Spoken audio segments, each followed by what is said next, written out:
Hey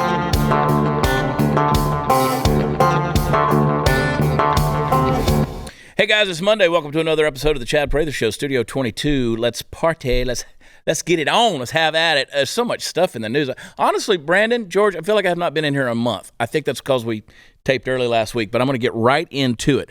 I don't know if you guys even know who Peter Hotez is, but Joe Rogan last week had Robert F. Kennedy Jr. on his show.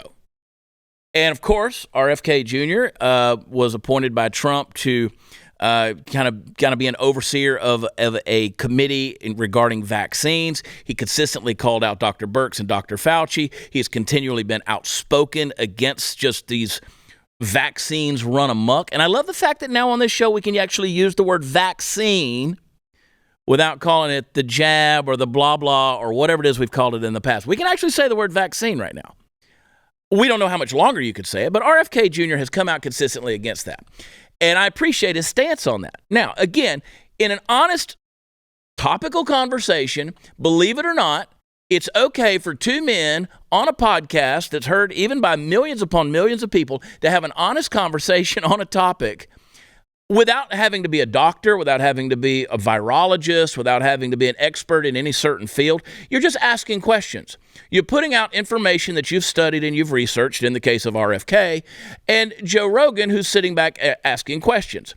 Now, a former guest on Joe Rogan's podcast has been Peter Hotez, okay? Peter Hotez has been very outspoken for the vaccines. In fact, he wants you getting shots today. He wants you jabbed up. He wants you to look like you went into acupuncture. I mean, this guy wants all the juice flowing through you. Now, this is the same guy. I wish we had the clip for it, but it's long and you'll have to go look it up. But if you've seen the clip of Joe Rogan's interview with Peter Hotez, where he's talking to this guy about how unhealthy his eating habits are, how he, quote, tries to work out, how he tries to walk or run, and Joe Rogan's just clowning this guy the entire time. So here's a guy where if you see him, and I don't even know if we have a picture of the dude, but he's not, he's just an average Joe, okay? He's just a dude that you would expect, pasty, mealy, white, academician, a guy that you would expect to be sitting in an academic bubble pushing papers around for 30 years, and every now and then he comes out and exposes his skin to the sun. That's Peter Hotez right there on the right side of the screen. Don't even confuse that with the brown skin in the middle. That is the pasty white right there on the right. And there's a guy, I mean, this guy, he's the picture of health, right? He wants to tell you all the crap you need to be putting inside of your bodies. This is why for years I've said, don't even send your kids to college anymore. Don't send them because that's what they're going to be putting up with. These guys who have never tested their wild-eyed, wild-ass theories in the real world, but yet they want to brainwash your kids into believing an ideology, a narrative. And that's what this vaccine worship has become. It has become an ideology. It's become a religion. I said this years ago when we started all the mask nonsense and the social distancing and the stay-at-home and the quarantining and all of these things that just shut our world down. I said it is the religion of safetyism. The mask is a talisman. You know who is worshiping at the altar of safety by who's wearing their damn mask. And now it's the vaccine. Have you gotten it? Have you not gotten it? That pressure will continue to keep up. I remain unvaccinated. Pure blood, getting the vasectomy reversed. My sperm will be the new Bitcoin. I demand to deliver it to you the old-fashioned way manually.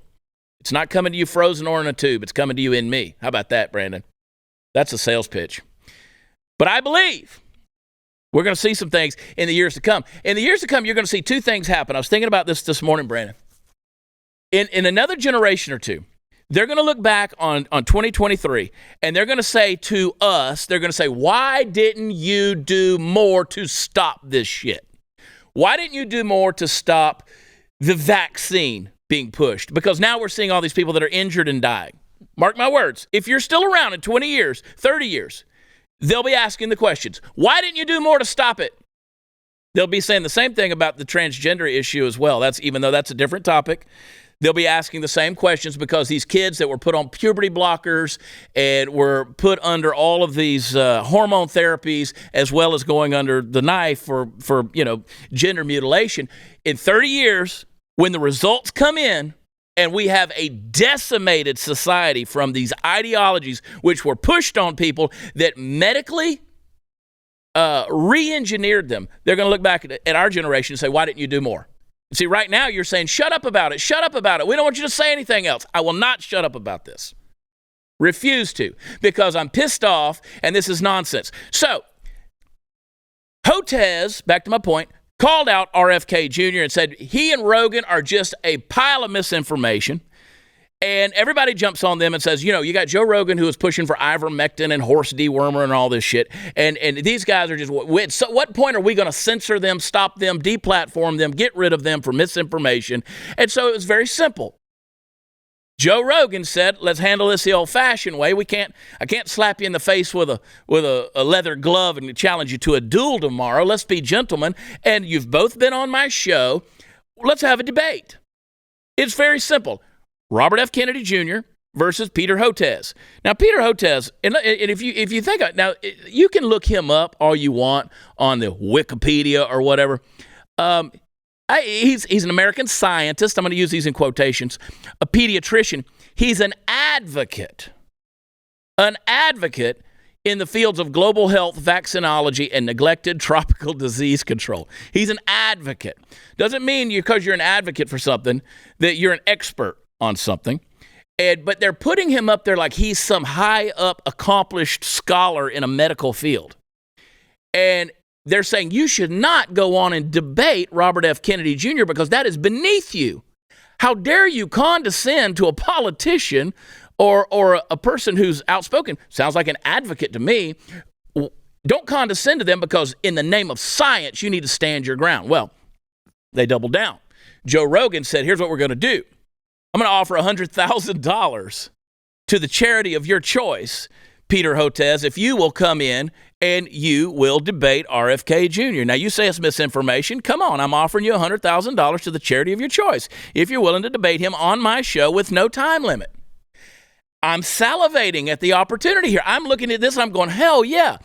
Well, that number, Brandon, has now gone up to $2.5 million. I, by the way, donated 10 whole. We want that noted, by the way. I would like to have an asterisk by the number. Yeah. And so when you come down in the footnotes, you see all these big names down there in Chad Prather. Yeah. $10. Don't spend all that in one place, Hotez. But let me tell you something. If you offered me $2.5 million to come on and debate, I would debate as to why you should cut your balls off, okay? I would completely do whatever you want me to say. I am that big of a puppet, put your hand up my ass. I would do it. But no, $2.5 million is not enough for Hotez because science is so precious. The religion of safetyism must be protected and guarded at all costs. The bottom line is he's a grifter, and he knows that his scam is going to be exposed if he goes on with RFK. He knows that he'll be exposed. Don't give me that bullshit about Joe Rogan being unbiased and all that. Every debate in the world, I mean, my God, have you seen any of the debates, the presidential debates in history? They always have a biased moderator. I believe Joe Rogan could do it. I believe he could do it. Just let him ask the questions and let's go at it. But Peter Hotez knows that the grift will be up, the jig will be up. He can't continue to do that and then go on and have the whole thing exposed because guess what? His profit-making, his money-making advocacy goes down the toilet real quick. See, we're living in a unique time right now. The mainstream media and all the tyrants out there, whether it's educational tyranny, judicial tyranny, governmental tyranny, medical tyranny, corporate tyranny, list them. All the tyrannies out there, they used to be able to lie to you and it stuck.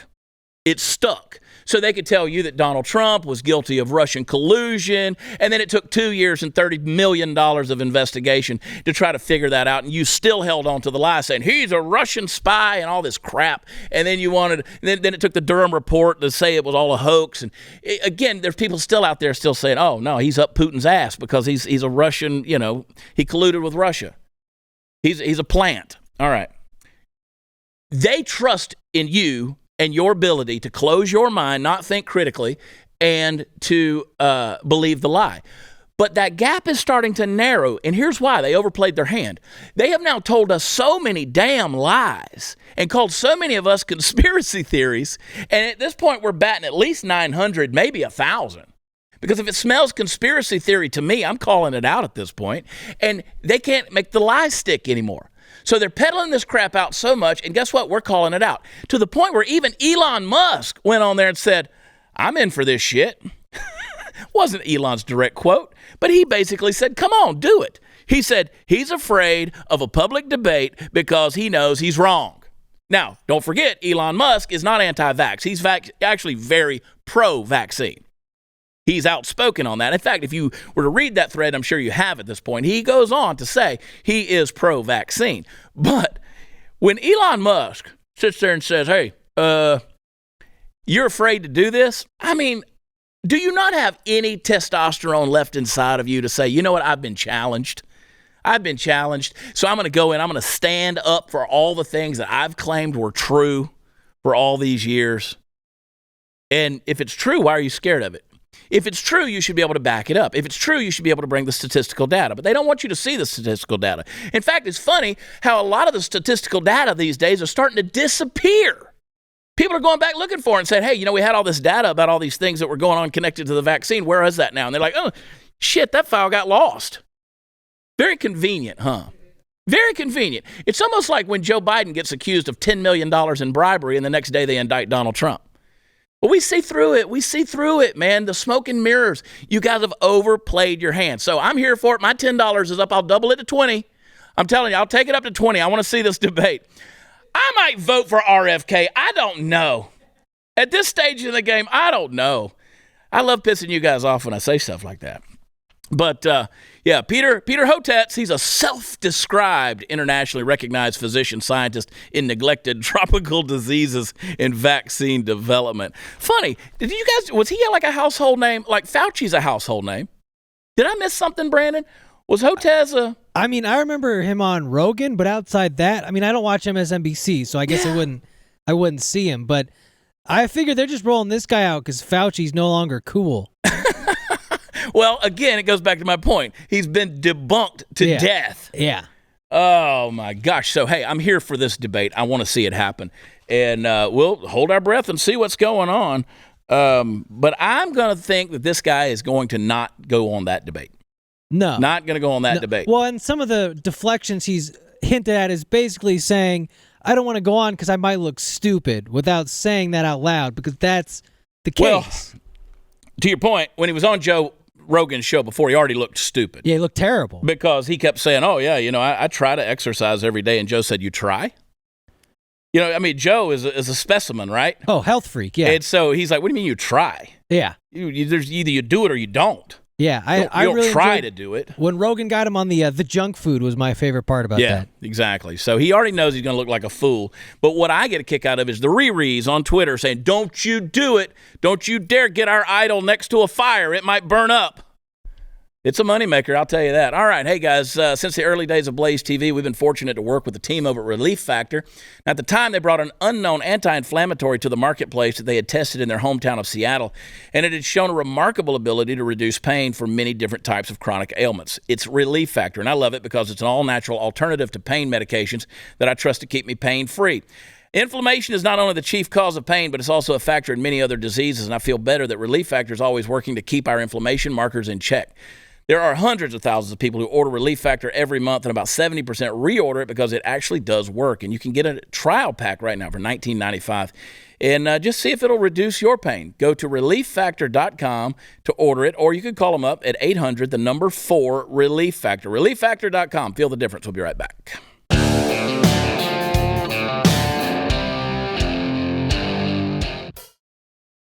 Hey guys, welcome back. You know, you've heard me talk for a long time now about parallel economy. What is that? Well, that is when you get sick of the Vanguards and the BlackRocks of the world and the World Economic Forum telling you who you can shop with, how you can spend your money, what you can do, run your business, all of these different things. When you get tired of the medical and corporate tyrants out there telling you have to shut your business down, or Hollywood preaching to you, or Nashville or LA telling you what music you're allowed to listen to, and if you go outside of those boundaries, and you're going to be in trouble and you're going to get canceled, and therefore we got crappy music, we got horrible movies. You can't even watch a kid's cartoon anymore without woke ideologies being crammed down your throats with everything from a pride agenda to, you know, trans issues, or just, you know, complete and total disrespect to American society and culture and our values. So I, for one, have tried for a long time to put my money where my mouth is and try to build businesses that go along with a parallel economy, one that fits your values, one that, helps speak your language. Joining me on the couch is two very eloquent gentlemen that I want you to know. One you already know, Brad Skistimus from 5 Times August. Welcome back. Is this 4 times or 5 times?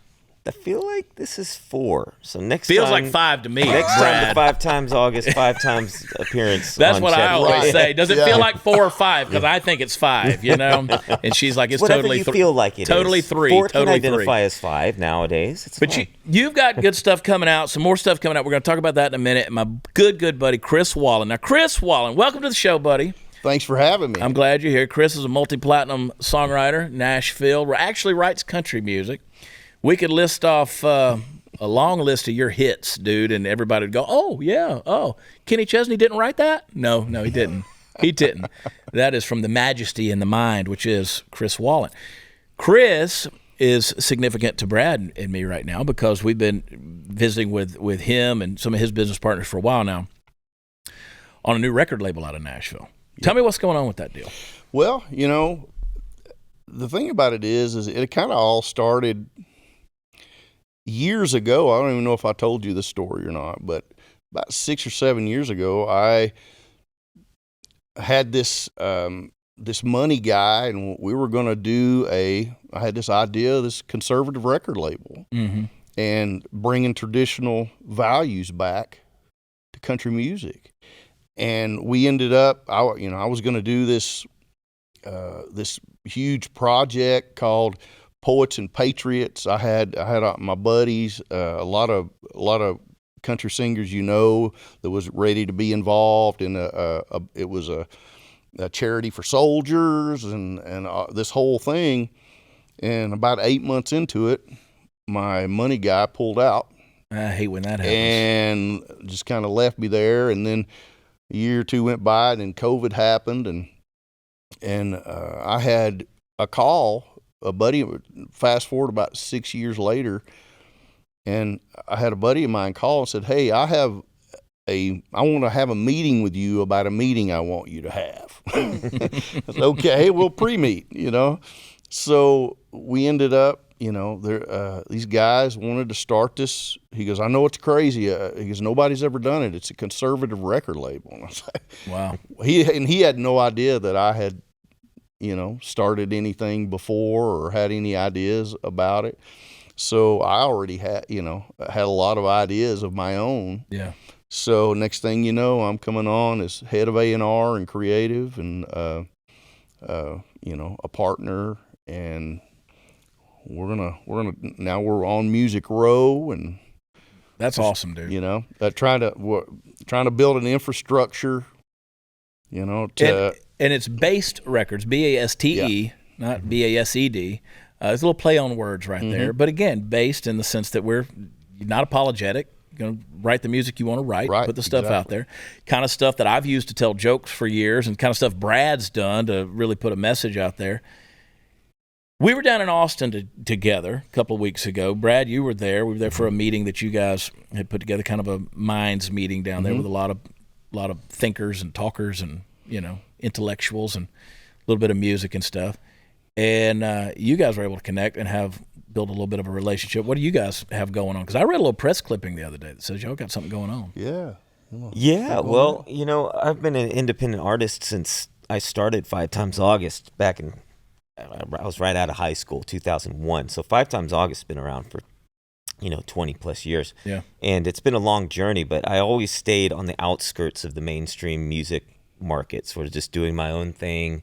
And you actually, Chad, put me in touch with these guys. And then we started talking, and I was learning about what they were doing. We met in Austin and got to know them, where their heart is, what they want to do.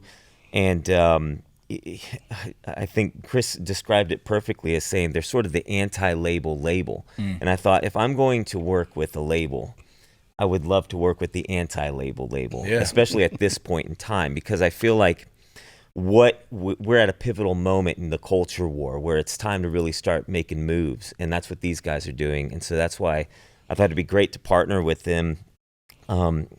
and see what we could do together. So we're going to put out a song in a few months from now and see how it goes. And it's a process. I mean, I said to my old manager out in Hollywood years ago, I said, is there a chance to reclaim Hollywood? He said, absolutely not. And this is a guy's been in the game for 50 years. He said, absolutely not. It's dead. You can't ever knock that wall down anymore. We tried. I think it's true when it comes to Nashville too.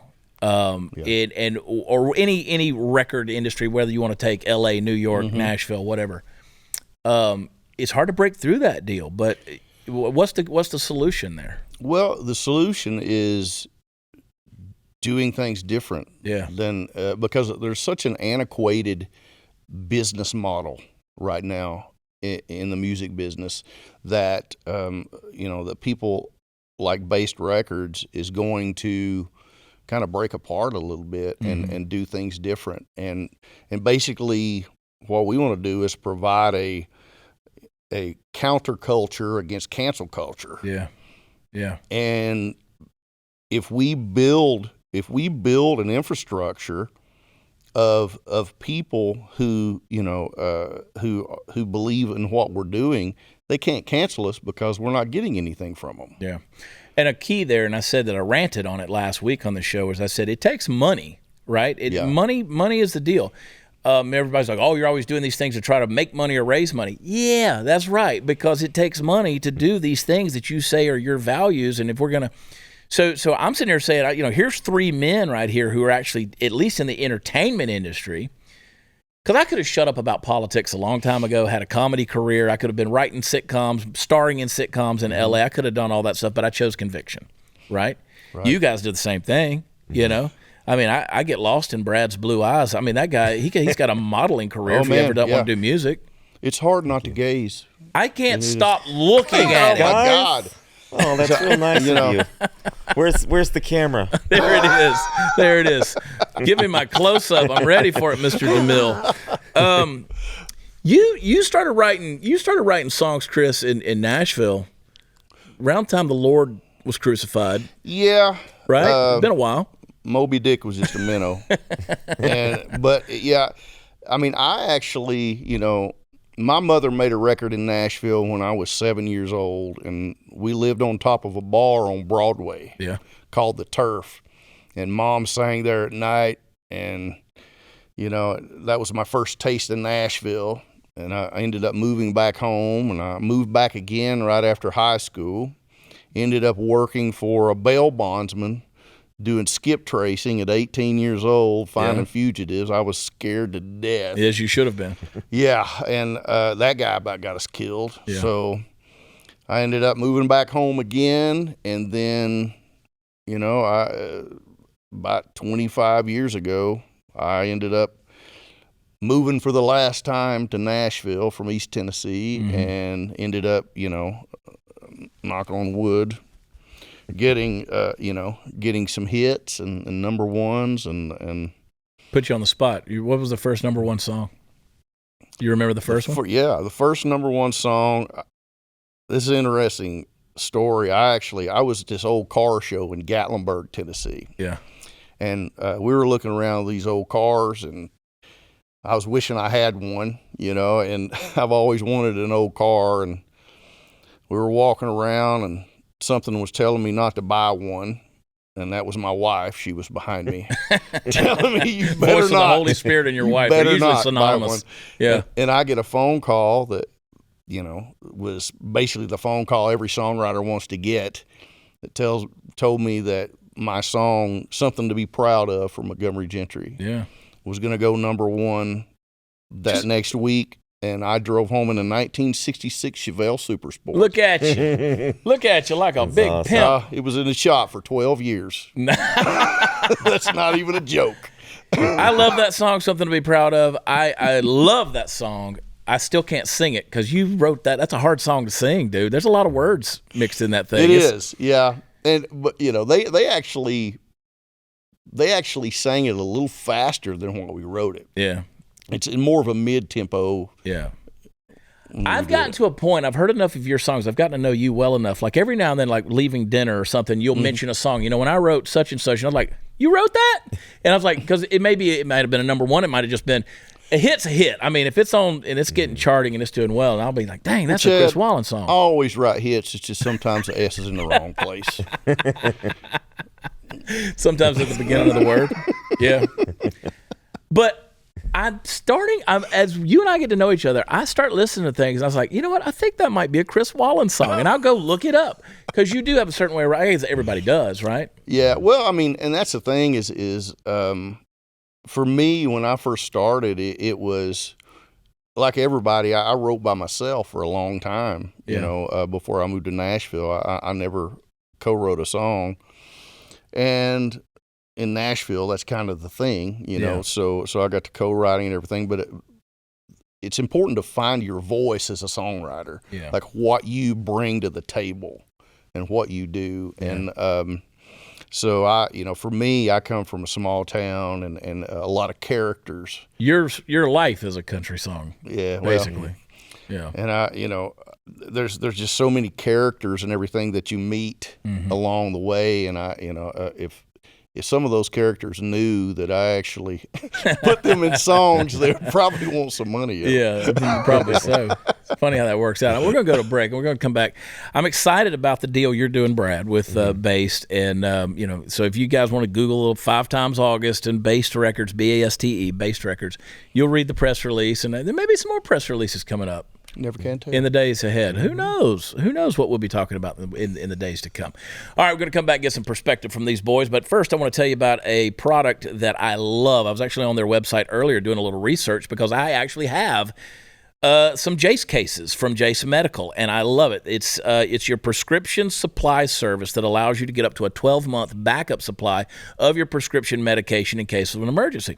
So it covers a whole bunch of medications, and so let's say you've got cholesterol, diabetes, heart health, or blood pressure, mental health, a whole lot more. And these medicines, they're made in China and India, so if things go south, and they tend to do that, guess who's going to take care of themselves first before they start shipping that medicine to America? So you must buy this. You need it for your family preparedness.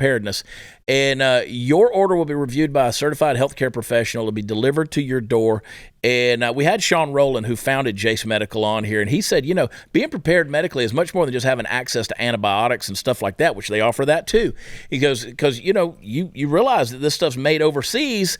You need to have some peace of mind that's gained by having the long-term supply of vital medications. And I'm telling you, the importance of that cannot be overstated. So for your sake and your family's sake, you need to be prepared. Go to jasemedical.com, enter code CHAD, I spell it Chad, at checkout for a discount on your order. That's promo code Chad at jasemedical.com, and we'll be right back.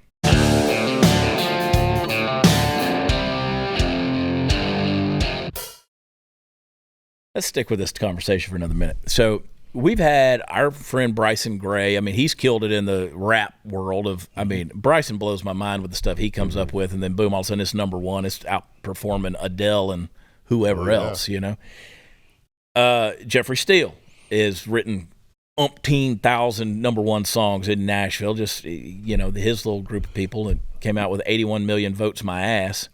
And that thing hit number one. Yeah. That's a big deal, right? Yeah. I mean, that's a major thing, and it can be done. And most people say, you guys are just going to be marginalized. It can be done. I agree. I think that, and I think people are starving for real music that actually is something they believe. And now it's just become this whole thing that is shoved down your throat these days. Of L.A. and Nashville's never been more L.A. than it is right now. And there's terrible. Some great people. Don't get me wrong. Yeah. I know amazing artists and songwriters in Nashville that just mouth-droppingly good. Yeah. But the major labels, it's a wall because they can't. You're not going to be able to get something by them that is real, that is for, people like your audience that actually want to hear things that, they believe in. Well, I've said for a long time, the best singer or the best musician in Nashville is probably waiting tables somewhere, but they can't break through. Brad, you took that independent artist deal. That's a hard road to go because a lot of people are still believing in the old paradigms. I got to move to Nashville, got to move to Austin, got to move to one of these places, L.A., and then I've got to, got to be there to be serious about it. And I know a lot of people in Nashville say, well, if you're not moving to Nashville, you're not serious about it. But I don't think that's true anymore. What have you found? Yeah. Well, I think you can be anywhere these days. I mean, we live in the technology age, so you can record a song out of your bedroom that can go to #1 these days. But I think Chris is absolutely right. Like, one of the things that I've discovered over the last couple of years with this current group of songs that I've put out is that people are starving for something real. I mean, that's what my album was songs recorded out of my bedroom, because it was just the most real, honest, raw thing I could give people, because I felt like that's been missing. Something that came from in my heart, that I didn't sit down and go, well, I've got to write a whole bunch of songs that are anti-COVID tyranny or whatever. That was what was on my heart and mind. I was like, is nobody going to sing about this? Yeah.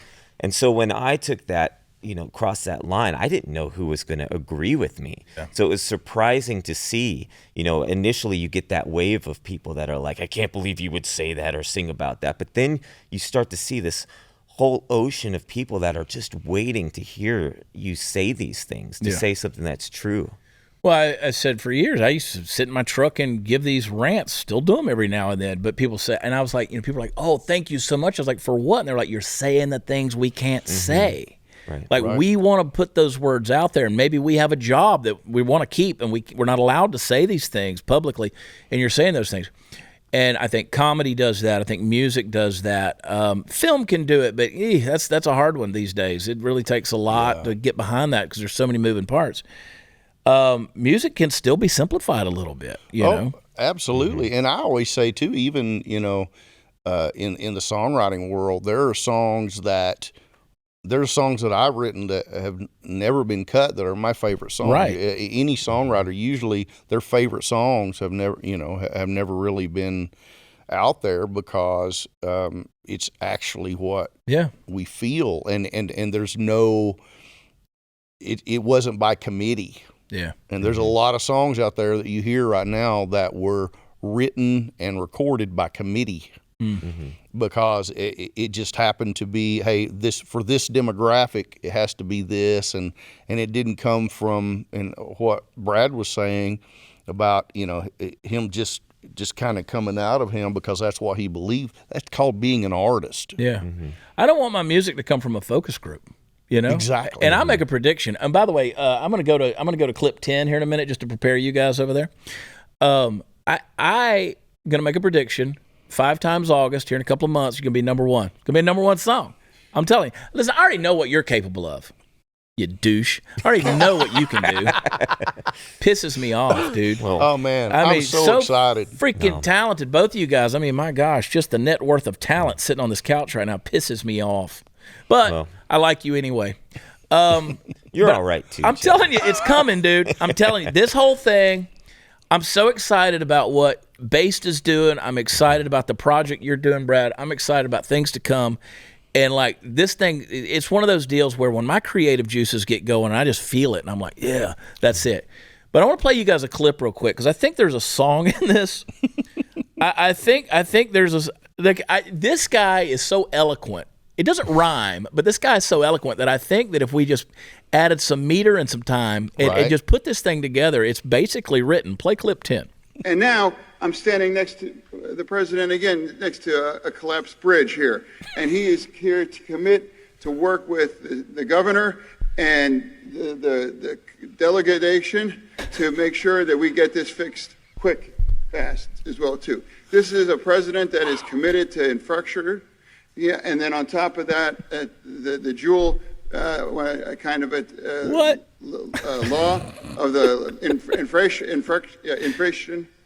bill that is going to make sure that there's going to be bridges all across America getting rebuilt. Bridges all across America like this getting rebuilt. In there, right? Oh man, bro, I'm telling you, you throw a little rhyme in that, and like we just do a whole deal called collapsed bridges. I'm telling you, there's a broken heart in there. Delegation Nation. There you go. Collapsed Bridges is a good band name. I think that's the. It is. It beats the old one I had, the Corn Cob Webs. Man, can you imagine like our enemies looking at that? looking at those two people and knowing that this country's leaders could hide their own Easter eggs. Yeah.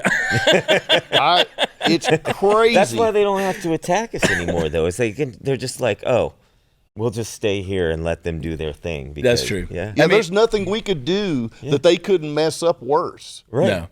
Feminize the men, get everybody divided, put this kind of gibberish out there, and then you actually have people defending a stroke victim saying you shouldn't make fun of him. I feel sorry for the guy. I mean, I do that you're putting this guy up there. I mean, I get, okay, he's nervous, but someone said it was okay to put on a sweatshirt to go have a press conference with the president of the United States of America. Yeah. How many people out there right now and that would defend him would say, okay, your kid needs to go across town. Let's let them drive. Yeah. Mm-hmm. Yeah. How many people would put either one of those behind the wheel? Yeah.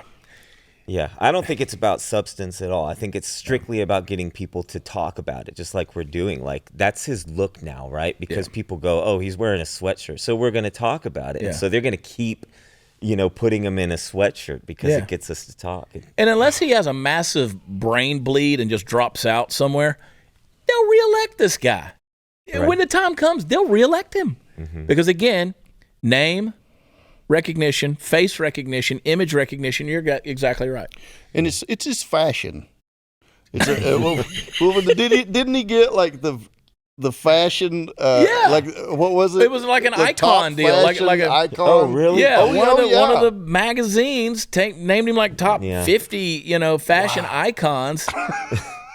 Like, put whatever's on next to the bed. You're an icon. Oh, my God, dude. If I put on a hoodie like that and basketball shorts and walked out, you took a picture and posted it with me doing that on social media, they'd call me chicken legs and bird legs. I would not be a fashionista. I can tell you that. I mean, I'm barefooted today because I didn't take my relief factor all last week, and I've got a little swollen in my ankle there, but shut up, y'all. But I'm telling you.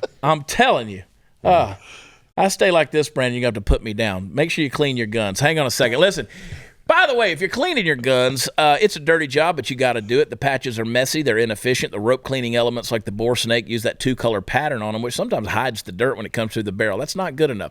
Fortunately, I found a better solution called Barrel Buddy. Those things are awesome. They compress to fill the interior of your gun's barrel, making sure to clean the rifling grooves. Come in 7 different sizes. They match any caliber firearm you got.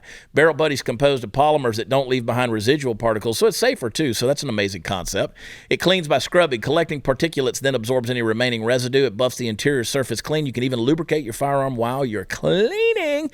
Cleaning your guns, it's important. It's really important if you want to be a responsible gun owner, and Barrel Buddy is a totally new concept, better way to take care of your firearms. So I need you to get some today. I guarantee you'll love them. I want you to go visit my friends at barrelbuddy.com today. That's barrelbuddy.com. We'll be right back.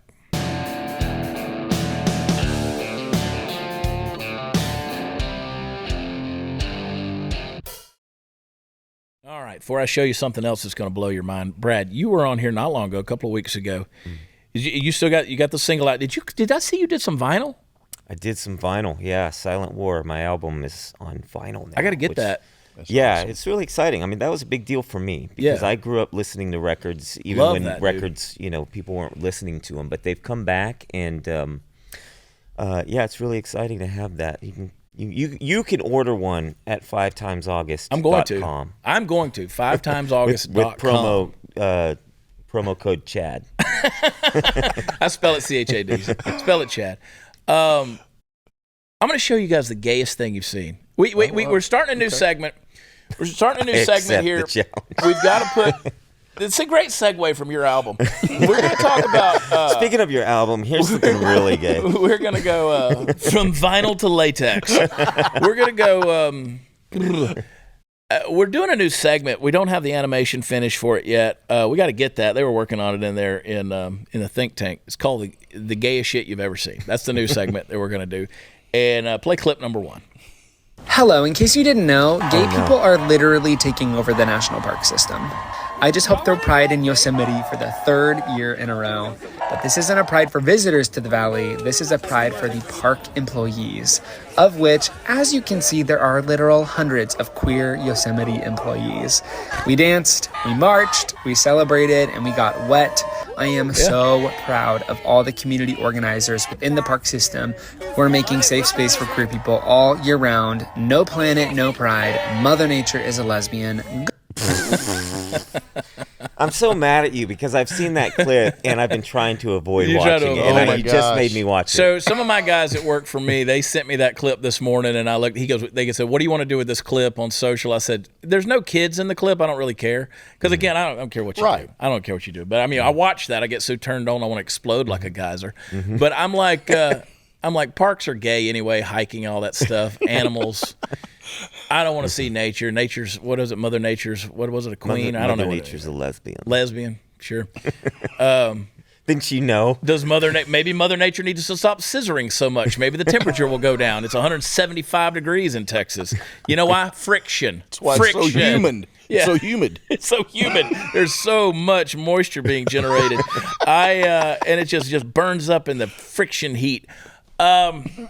But I was like, no, there's no kids involved. I got no skin in the game on this thing. And then I got to thinking about it. I was like, yeah, tweet the video out. Just tweet it out. Because again, it's not. They want to just, again, I go back to this whole thing. It's like, oh, we just want to normalize it. You're not acting normal. You're not. Yeah. You're not acting normal. Right.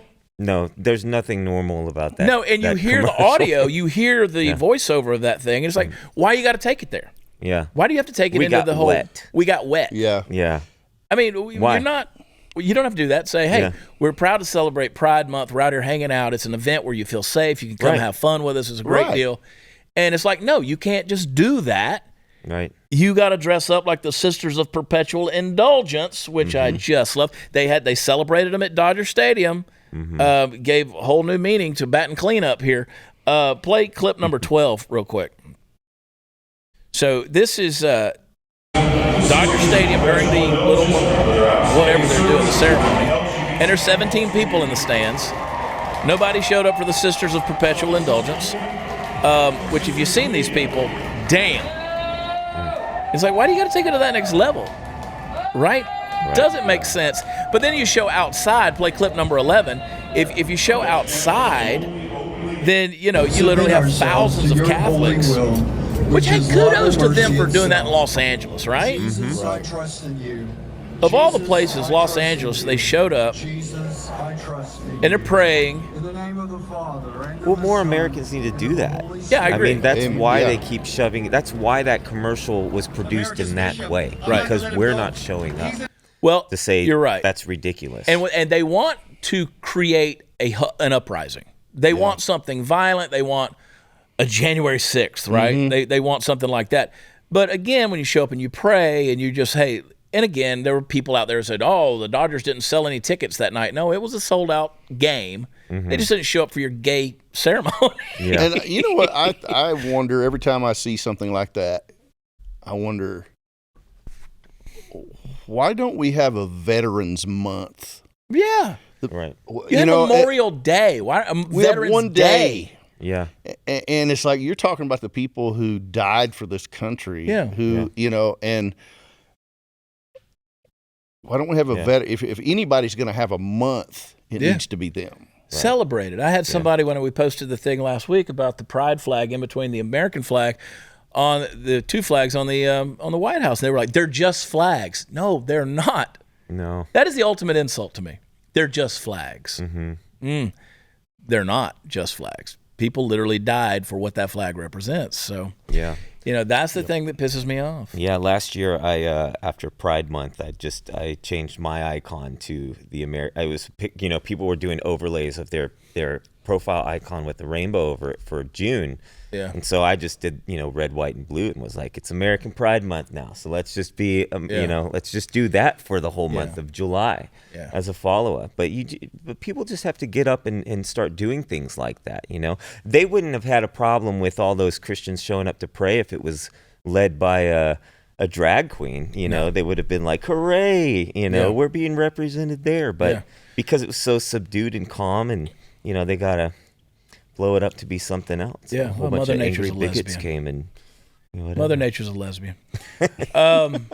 That's my takeaway. How did you not know that this whole time? I didn't know Golly. it. I mean, sometimes she, acts like a pissed off woman, but I mean, I didn't know it. Total lesbian. If you're not following 5 Times August on Twitter, you're missing out. You are missing out. That's true. That is true. It really is. Thanks, guys. Your tweet responses to people, That's where I shine. I'm not bad on Facebook. I'm really good.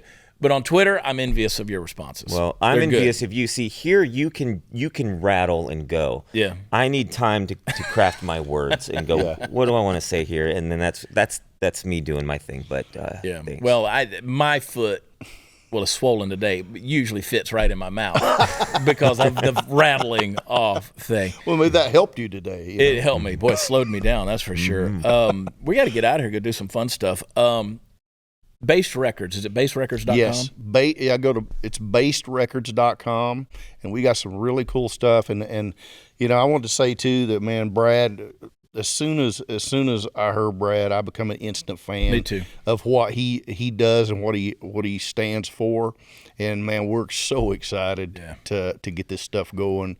Yeah. And and go check us out and get on our newsletter, and you'll be informed. Yeah, and about follow Based Records on Twitter as well. Stay up to date, because I promise you there's some fun things that are coming. And I wanted you've met Brad. Brad's a veteran on this show at this point, but I wanted you to meet Chris and get to know him. So next time you're listening and crying to Don't Blink by Kenny Chesney, you'll know Kenny didn't write that. Chris Wallen wrote that, okay? So hang tight. We're not done. We'll be right back.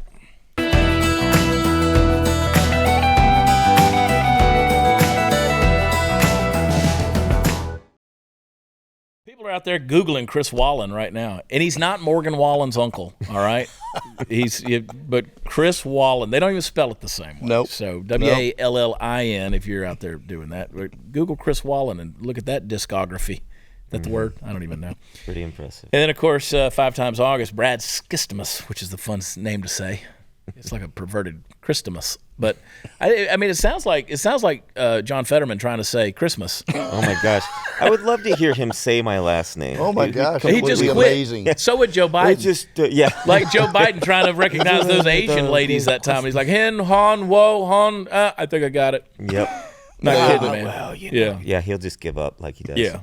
Well, hey, go over to watchchad.com. That's where all the fun stuff is. Visit the news store, 76forever.com. But get on the tour page and see where I'm going to be. We're in Beaumont. Zach Rushing and old Jesse Payton's going to be with us for about 15 minutes there Saturday night. The Jefferson Theater, Beaumont, Texas. Tickets still remain, but they are going fast. It's going to be a big, fun crowd. And if you've never seen Zach Rushing in person or seen his live show, come hang out with us this Saturday night. That's the 24th. And then I'm bouncing all over the country. So it's a small town tour, 23. There's only people that'll have me anymore. But you know what? You guys keep showing up and I'll keep coming out.